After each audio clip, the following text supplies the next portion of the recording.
Apreciados oyentes, muy buenos días. Esto es Reflexiones Matinales, Llave de David. Es un gusto estar nuevamente con cada uno de ustedes, gozando de la compañía de nuestro Padre Celestial.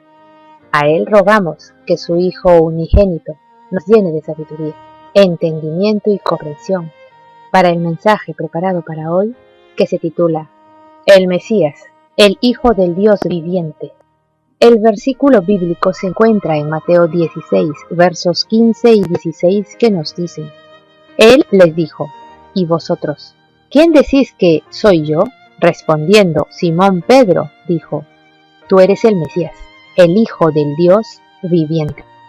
El Mesías, al parecer, nunca antes había tratado este tema en forma directa. Era esencial que lo reconocieran como el Mesías antes de que pudieran comprender en algún otro sentido el significado de su sacrificio en el Calvario. Si solo fuera reconocido como un maestro venido de Dios, o como uno de los antiguos profetas resucitado de entre los muertos, su muerte no podría haber tenido más importancia que la de cualquier otro gran hombre bueno. Serviría de ejemplo, pero no sería vicaria, no tendría virtud expiatoria. El que quiere hallar la salvación en la cruz del Calvario debe primeramente reconocer que aquel que pendió en la cruz no fue otro sino el Hijo de Yahweh, el Salvador del mundo, el Mesías, el ungido. Solamente si se reconoce a Yahshua de Nazaret como Mesías, se tiene la base para comprender y apreciar la cruz en su verdadera perspectiva. Por supuesto, el Mesías sabía perfectamente lo que la gente pensaba de él. Conocía también el concepto erróneo que tenían de la naturaleza del reino que había venido a establecer. El Mesías formuló esta pregunta a los discípulos a fin de prepararlos para la siguiente pregunta: ¿Y vosotros, quién decís que soy yo? La fe de los discípulos resaltaba más en contraste con la incredulidad o la poca fe del resto de sus compatriotas. Sin duda, ellos estaban en mejor condición de creer, pues habían estado en íntima relación con el Maestro por algún tiempo. Los discípulos presentaron 4 opiniones que habían oído acerca del Redentor y Salvador. En todas esas opiniones, si bien se reconocía al Mesías como un gran hombre, en ninguna se lo reconocía como el unigénito Hijo de Yahweh. Así había ocurrido en el caso de Nicodemo, con referencia a una afirmación anterior respecto a la reacción pública ante la persona de Yahshua. Las diversas opiniones que tenían los hombres acerca del Mesías era una triste admisión de que, a pesar de todas las evidencias proporcionadas por el cielo y del testimonio verdadero del Padre Celestial, cuando decía: Este es mi Hijo amado, en quien tengo complacencia, pero los suyos no le habían reconocido como lo que en verdad era, el Mesías de la profecía del Antiguo Testamento. Algunos de los discípulos habían sido compañeros constantes del Mesías durante más de un año. Otros lo habían sido como por 2 años, mucho más que los otros hombres. Ya habían tenido la oportunidad de observar las muchas evidencias de la divinidad del Mesías.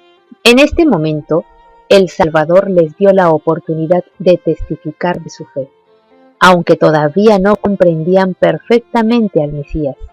Andrés, Felipe y Natanael parecen haber creído desde un principio que Yahshua era el Mesías, el Hijo unigénito del Dios viviente.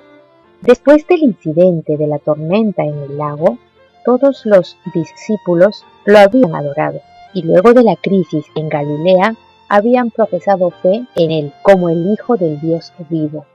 Pedro expresó no solo su convicción, sino también la de sus compañeros, en parte por su impulsividad, en parte por sus dotes de liderazgo.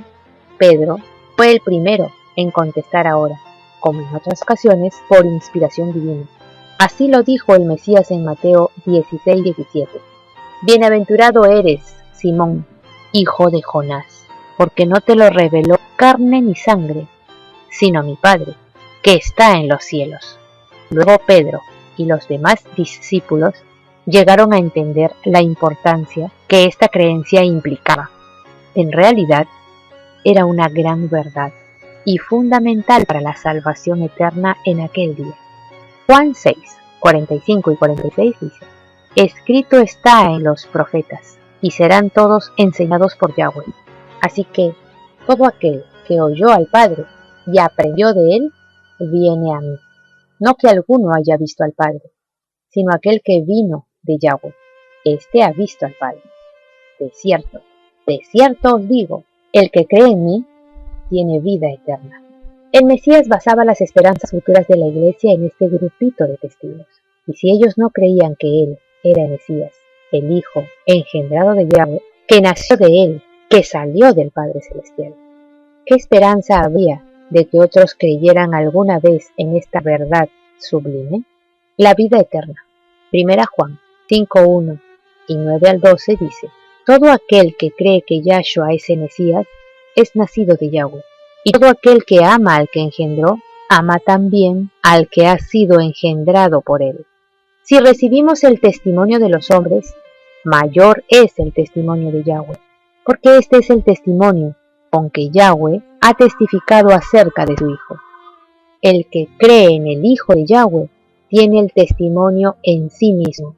El que no cree a Yahweh le ha hecho mentiroso, porque no ha creído en el testimonio que Yahweh ha dado acerca de su Hijo. Y este es el testimonio, que Yahweh nos ha dado vida eterna, y esta vida está en su Hijo. El que tiene al Hijo, tiene la vida. El que no tiene al Hijo de Yahweh, no tiene la vida. Hoy, la gran mayoría de los que se llaman cristianos no conocen al Padre ni a su Hijo unigénito. Lo niegan como hijo nacido del Padre engendrado de él. La mayoría de cristianos, entre comillas, creen que Yahshua es igual al Padre, que no tienen principio ninguno de los dos.